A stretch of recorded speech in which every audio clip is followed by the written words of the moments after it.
Chase Lehocky with a blue futon. I decided, you know what? I'm going to do something weird. I'm going to watch a random movie on Disney Plus. Even though Disney, you're starting to make me a little bit upset with life, but cheaper by the dozen. Did this make me or was it more of like, what the...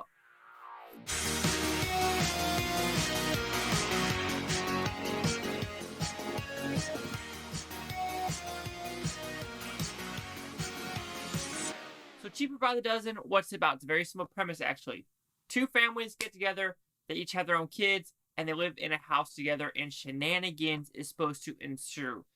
Instead of, this one was, white family, now they were doing a mixed family with Gabrielle Union and Zach Braff from the Scrub days. So did I like this movie? It was atrociously bad. This was fucking horrible. You could be like, oh, what was so bad about it? This writing. This is why I hate these type of movies now. The writing is so piss poor, so lazy, so incompetent, so like, oh, what's in the world today? Oh, this is what people feel. No, that's not what people feel. It's a little small sector in fucking Twitter. And this is what gets green written, right? This is what gets the green light to be made. This is what it made me.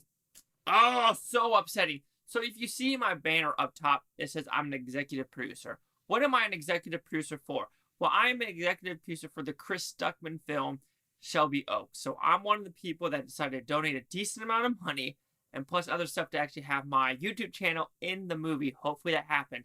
But I've donated some good money to get his movie made. Why did I do that? Because I feel like with him and listening to the insides of what Hollywood does, he gets fucked basically saying, I have over about 2 million subscribers. I do these short stories. I have this script that might be a little bit different, but is unique and fun. Malignant. Even though I'm not a big fan of Midsommar or Hereditary, stuff like that, those get made and they need to get made because they're different. They are not mainstream superhero movies. I have nothing against superhero movies or these mainstream, family movies like Cheaper by the Dozen. But the problem with these movies, they are the same script over and over again with the same woke talking points and the same political bullshit that doesn't need to be in it. I truly think like the Shelby Oaks movie that Chris Stuckman's going to do is going to have nothing political. It's literally about a documentary going into that. So I was like, you know what? A project I really think will go far. And hopefully it's right because I donated pretty early on in the campaign. And now he says he has like 6 people. So if my name is attached to an A24 horror movie, I will be the happiest fucking camper on the face of the earth. But we are not talking about that. We're talking about Cheaper by the Dozen. And the writing is so atrocious, so wokish, and so just fucking stupid.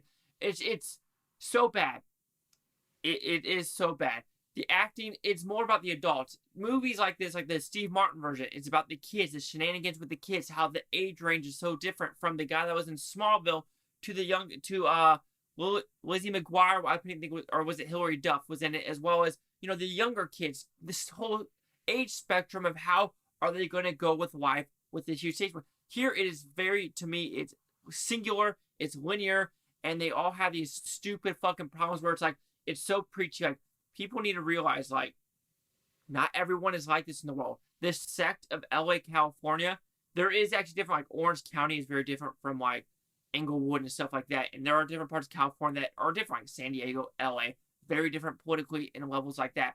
But this movie it's the writing to me that just makes me so upset about how this gets made and not something original, something different. Like, that's got me scared because, like I said, I'm writing screenplays as well, and hopefully this kind of an avenue to help me get to know some people in the movie business. But it's like, will my movies get made? I mean, yeah, I'm still doing it. I'm sending them out to people and like get edited and stuff like that. But it's more of like, will they get made now? Because it is different. It's unique. It's going against the norm. And now people are like, what's your political message in your movie? Well, I don't have a political message because it's a movie about werewolves and witches or the devil's dog, about something that happened about, a person asking God for forgiveness, but he doesn't answer, so he goes to the devil and stuff like that. Or the Manager movie about football managers is a complete comedy, or my medical horror trilogy with my first one's lobotomy and stuff like that. It's like, it mixes genres, but and then a zombie one that does something different with like black magic in Louisiana and voodoo and stuff like that. But it's like, people are like, no, there's no political message to it. I don't want to hear it. Do you have other shit in the movie? Nope, we don't want it. It's like, but it doesn't need to be in the story. Yeah, Sure, my manager story has a couple gay characters because it goes with the story and having someone realize who this person really is in life, and it's a kind of a timeline of act 1, 2, and 3 of like, who am I? And it's supposed to be, a heartwarming storyline. And yes, that is in the movie, and it kind of pokes fun at Hollywood wanting to put it in the movie at the same time, but there are people like that in the world. I like looking at Neil Patrick Harris, his interview with Howard Stern about how he, said, yeah, I had sex with girls. Friction on my penis always felt good, but he never said it felt right. So there are people out there that are like, I wasn't, like, I still had sex with girls, but I realized I was gay. Cool.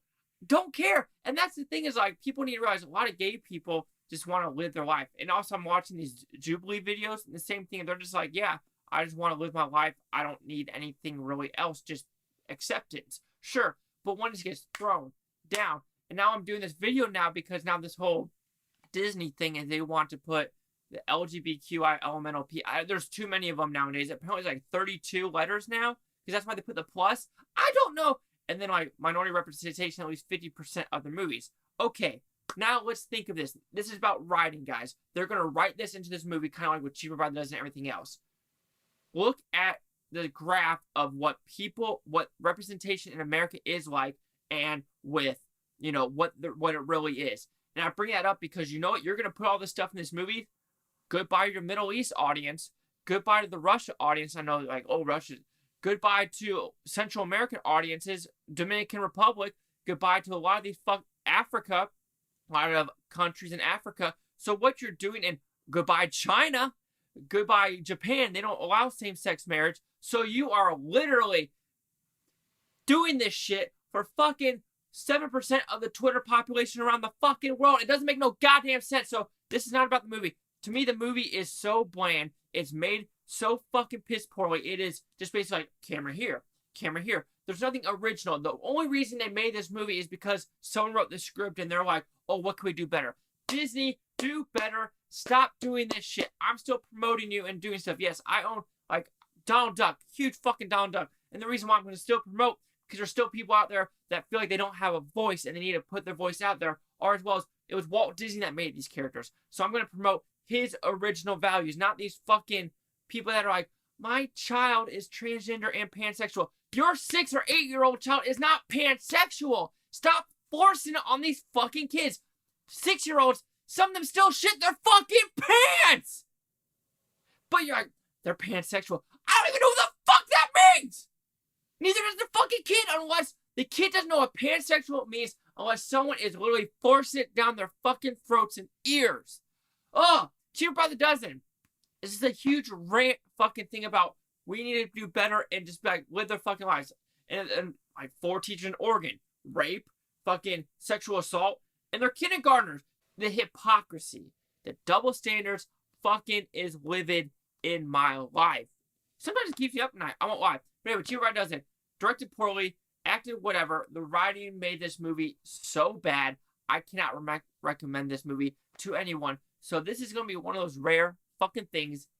Top 10 worst movies. Here we go. Cheaper by the Dozen will receive 0 blue futons because at 0%, you don't deserve shit. So let's see what the critics' news scores gave this one. Oh, before you might be like, oh, you're just ranting about this movie. The dialogue is bad. It's basically like, Gabrielle Union's like, you don't know what it feels like to be a black woman and be unique. And at least Zach Braff does have some stuff back saying, okay, what about you took me to your cookout and stuff like that. Then like the first house has like a Black Lives Matter sign on their house. And yes, when I was in California, that happens all the time. So that does happen in that scenario. But there's just like, the dogs are named Barack Obama and Joe Biden. Fuck, literally, you are just, literally, there's no subtlety anymore like this shit. There is no subtlety. It's so just, bleh, bleh. Anyway, let's see what the critics and news scores gave this one. It's already probably said that, but yeah. Oh my god. Guys, it's just like, and then the walkout at Pixar, it was like, what, 20 people, and they had 190,000 employees? It's a small population. We got a 34% by the critics and a 40% with the audience score. Critic consensus. Cheaper by the Dozen adds some modern twists, yeah, that are fucking woke to its off-adapted story, but fresh laughs are few and far between. Yeah, there's nothing funny about this movie. Zero. So, my 0, 40, 34. Chase you with the Blue Futon. Like, comment, subscribe. Let me know what you think about Bluetonians. You Bluetonians, thank you for watching. Have a great day. I feel bad that I watched this movie because it's going to be like, oh, he watched this movie. Let's check it off on someone who watched it. Now it's like, fuck.